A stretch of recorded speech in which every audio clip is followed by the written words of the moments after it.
When you start working, one of the most significant financial decisions you may face is whether to invest in buying a home or continue staying on rent if you're staying in a rented apartment. Both have merits and demerits of buying a home and staying on rent. But the answer to this lies in your financial situation, career path, and your long term goals. Now, owning a home is a huge emotional decision, especially if it's your first home, as this is regarded as a major milestone.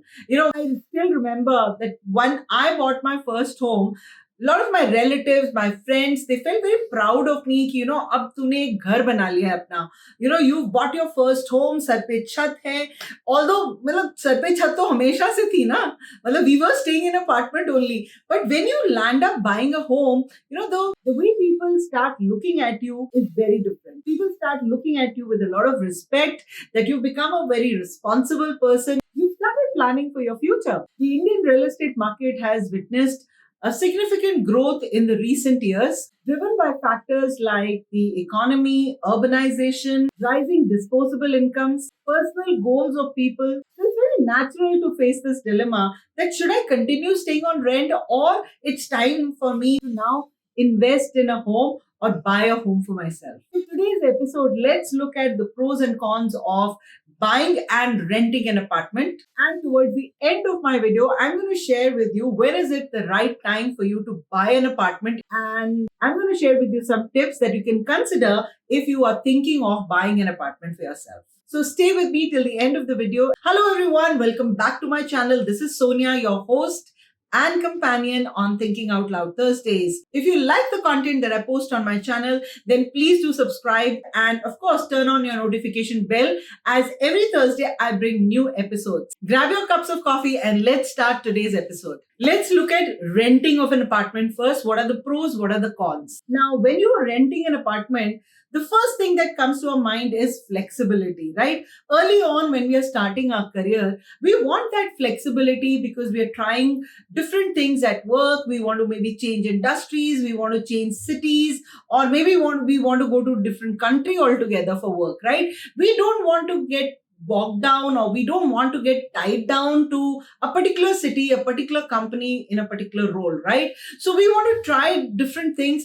In that, we need the flexibility. So early on, when you're starting your career, then renting an apartment is a big pro because it gives you that flexibility. So if you don't like a particular location, you can close your rent agreement, you can move on to the next, whichever location that you want to go. If in the same city, you have a office, say for example, say Delhi NCR, if you're working, you have your office in Gurgaon. So you can look up an apartment on rent in Gurgaon itself. But tomorrow, if you get a good opportunity, say in Noida, then you can close your rent agreement and you can shift to Noida. Or if you get a good opportunity in Bangalore, you shift to Bangalore. Like I shifted to Bangalore. I had my house here in Delhi.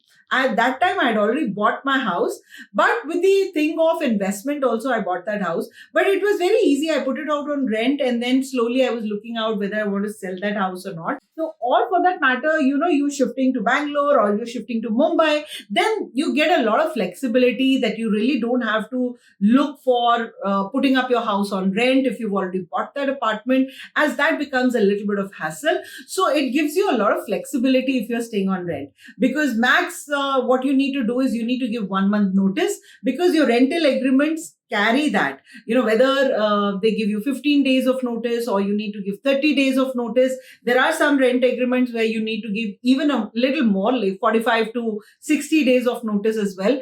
And then, you get your security deposit back, and then, you can sign the rent agreement in wherever location that you would want to. So rents always give you that flexibility to move around, to upgrade. If you're living in a smaller apartment, you can upgrade to a bigger apartment later on as well. So it gives you that flexibility if you're changing jobs or you're relocating to different cities. The next pro that I can think of is a very low financial commitment. If you're taking up an apartment on rent, what is your financial commitment? That you have to pay a security deposit to the owner, to the landlord, right? And that security deposit from city to city varies. Like, for example, in North, in Delhi, maybe your security deposit would be max like 2 or 3 months of rent. that becomes your security deposit, and that's refundable once you are exiting the house, or when you're handing over the house back, you get your security deposit back. And um, and there are other cities, like, I was in Bangalore as well, or Mumbai has different rental. There, the security deposit is a little higher. Maybe there are some places they take 6 months of rent. There are some places that take 8 to 12 months of rent also. So that is your only investment that you have to do, upfront commitment that you need to do. So it's pretty low as compared to, of course, buying a home.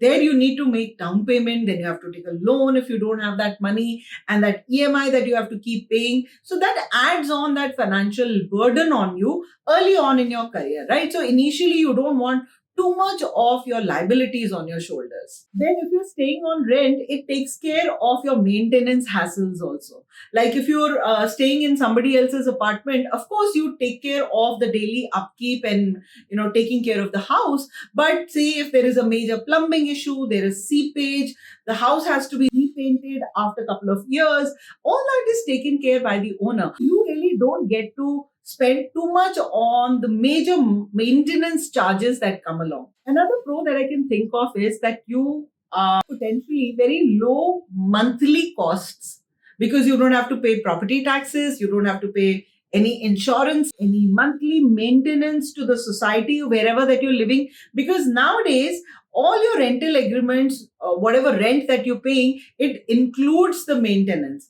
So you don't have to pay like a separate money to the society for common upkeep of upkeep of the common areas of the society that you're living. So if you're living in a big community, there are common area maintenance charges which you don't need to pay, because that's already part of your rent agreement, and that you've negotiated by the owner, right? There are some cases where the owners pay the maintenance, monthly maintenance, the cam charges, but most of the time now that's become a trend that the common area maintenance charges are included in the rental agreement itself. Now, since we've looked at what are the pros, let's look at what are the drawbacks of taking up an apartment on rent. First, you are not the owner of the house, so there will be limitations, there will be restrictions posed by the landlord. I've heard so many of my friends who move to different cities, the landlord will say you cannot keep any pet in the house, or you cannot cook non-veg in the house, or you cannot have too many parties in your house also, or you cannot put too many, you can't put wallpapers, you can't do too much of interior changes also in that apartment. Now, because you're not the owner will give you some rules and regulations, and you have to abide by them. Be it doing some interior changes, or be it putting too much of paintings on the wall also. The other is that rental always increases year on year. Now, if you've signed a rent agreement, you must have noticed that every financial year, or at the end of every year, say if it's Jan to December, or March to April to March, you will see that every year on year there is increase in the rental amount. So if you've got a rental of say 30,000 and you've signed up for a year on year increase say by 10%, so 33,000 is next. Then on that, then 10% is the third year that you're paying. So this escalated cost you have to be prepared for if you're going in for a rented apartment. Also, rents are also lifetime liabilities, because you're paying rent, which is just your outgo for living in that house. You're not the owner. So that becomes a liability if you're looking at retiring, or if you want to secure your investments, or you want to make some secured investments. So this staying in a rented apartment becomes a liability for you. At the end of the year, when your rent agreement tenure is coming to an end, your heartbeat goes up. What if the owner does not renew the rent agreement? What if, he says that you have to vacate the house, and then you have to start the search of looking for a house again. So that becomes a little bit of hassle. Keep shifting houses from one to second, from one city to another city. So that's a hassle. If you're ready to take, then rent is a good option for you. Now that we've looked at the pros and cons of renting an apartment, let's look at what are the pros and cons of buying a house. Because while renting is a good option early on in your career, when you're starting like in your mid 20s, late 20s, or even early 30s, but buying a home can also be a good decision, can be a good and a sensible decision especially if you have a stable monthly income and you've made some long term financial goals for yourself. Now, the pros that I can think of is that you're building an asset for yourself.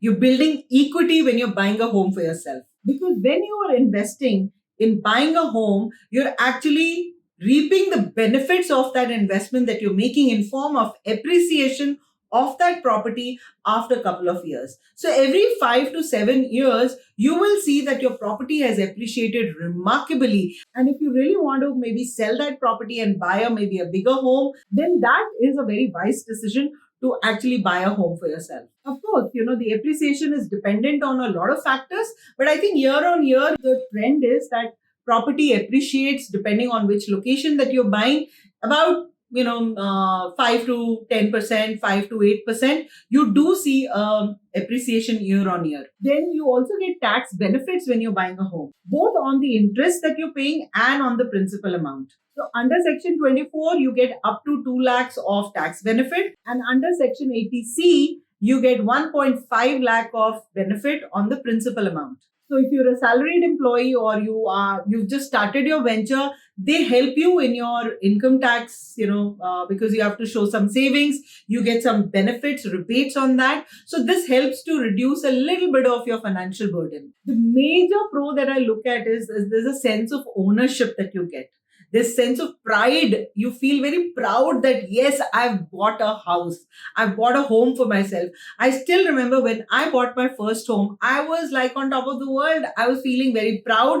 I felt that, there's a very big milestone that I've achieved in my life. My friends, my relatives, my family, they were very proud of me when I bought that first house, because that brings a lot of stability in your life as well. And you get the freedom to do your interiors the way you want, whatever you want to paint the wall, you want to put wallpapers, you want to paint.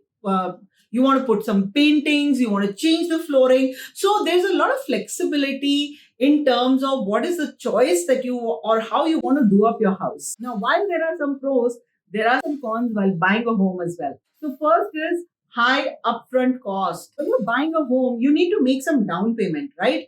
So it's always advisable that you buy a home which is under construction. You get it in a pre-launch because you get a better price. And then, you don't have to make all the money payment right now. You can make it every month because there is a construction like payment plan which the builders offer, or there are multiple payment plans that the builders offer. So you can choose what is working best for you. But there is a down payment that you have to make. The rest of the money, of course, you can, basis your eligibility, you can get a loan from the bank. But initial 20 to 25%, you need to make a down payment. Plus, then there will be registration costs, there will be stamp duties as well. The upfront costs are pretty high if you're looking to buy an apartment. The other is maintenance costs. Now, when you start living or when you get the handover of the apartment, so the monthly maintenance, the common area maintenance charges start. Now, depending on the city and the place that you're staying, the common area maintenance charges are normally between 3 to 5. Or it even goes up to about 8 or 9 rupees per square foot also. So depending on what is the size of your apartment, you can look at anything between 5,000 to 8,000 or 12,000 or 15,000 as your fixed monthly outgo towards the common area maintenance charges, which you have to pay. Plus, you have to maintain your apartment from inside also. So there is normally the kharcha that you have to do to maintain your house as well. If you're prepared for it, then maybe yes, you can go ahead and buy a house. The other con that I can think of is that, say, suddenly you are in need of money and maybe some emergency has come, or you're falling short of money, or you have to lend it to your parents, or for whatever reason you need immediate cash. Now you have an asset, but you cannot turn it into an immediate cash. Right? It takes time for you to sell that asset and then get the cash. So if you're looking at that, can I make immediate cash out of selling this apartment if any emergency arises, then I think this is not going to be a good solution for you. You need to plan that emergency fund separately and not bank on this investment that tomorrow, if I need some immediate cash, I can exit, I can sell this, because selling resale in real estate takes a little time. See, buying and renting depends on your current circumstances and your priorities. Let me share with you when you need to buy a home. When you have a stable job, when you're ready to take on a long financial commitment, because if you're buying a home which is under construction, which means you can't stay in that house. So, which means your EMI is also going and you're staying on rent as well. So, you need to make arrangements. You need to see whether you will be able to sail this period through or not. And whatever EMI that you're paying, please see to it that it is not more than 30%, max 30% of your salary. So, always when you're taking a loan as well, see what is your salary. Your EMI should not be more than 30%, because if it exceeds more than 30%, then you'll have to do a lot of adjustments to lead a comfortable life. You can buy a home if you've saved for the down payment. So if you're buying a home, say of 1 crore, you have to pay 20 to 25%, which is a down payment. So do you have that money? So if you have the 20 to 25% to make as a down payment, then you're sorted. Then you can consider buying a home. Look at whether you want to live in that house or you're looking at that house as an investment that you want to encash on the appreciation that you'll get after a couple of years, and then you get a good amount of money. So you're treating this as another investment opportunity, and you don't want to live in that city, or maybe you've not made up your mind whether you want to live here, but you want to invest your money. So hence you're looking at it as an investment opportunity. So please look at what are you taking this as, whether you want to live there in future or you want to actually just make it as an investment. Look at your long-term financial goals. Do you want to continue your further studies? Do you want to do your own startup? Do you want to start your own business? Do you want to invest in other ventures? You are the right person to answer this question. If you've just started your career and you've decided that, okay, fine, after 5 years, I want to do my master's. So have you kept money for it? A lot of money will go into your education as well. So is it the right time right now to invest? Or maybe I can buy after I finished my studies, then I can invest. Or I would want to start my own business. So should I put this money into my business right now, or should I just buy a house? So you need to evaluate what are your goals, what is your long-term financial commitments, and accordingly you can decide whether this is the right time for you to buy a house, or it still requires time now. My recommendation would be start with renting first and save money to buy in future. And always track your expenses so that you'll know by when you'll be able to buy your home. Do a bit of research on the real estate markets, where you want to invest, what is the appreciation going on, what is the price points in that market, can you afford that right now? Speak to some authorized real estate agents, get some information from them, and then take a well-informed decision. Just ask yourself, do I want to live or just want to invest? Do I have a stable job? Can I afford it now? So if the price of the property that you're buying is less than 3 times your annual income, then yes, you can buy. But if the price of the property is more than 3 times your annual income, then it's a red flag for you.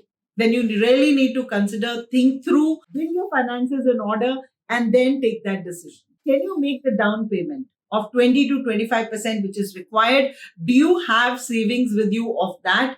And only then you should be moving forward. And lastly, ask yourself, can I pay off my loan in 10 years? Because see, when you're taking a loan from any bank or any financial institution, you might take a loan of say 20 years, but you don't want to finish the loan in 20 years, right? You need to try and see that 20-year loan, you should be able to finish it off in 10 years. So best is don't take a loan for 20 years, take it for 15 years and then try and close it in 10 years. So can you close your loan in 10 years? And if the answer is yes, that yes, I can stretch myself and I'll be able to close, then yes, you should go ahead and buy a home for yourself. Buying a home is a very big decision. So think through, plan your finances, and then go ahead and take a decision, because this is not something like one size fits all approach. The key is understanding your financial goals, your career goals, and what are the plans you've made for yourself.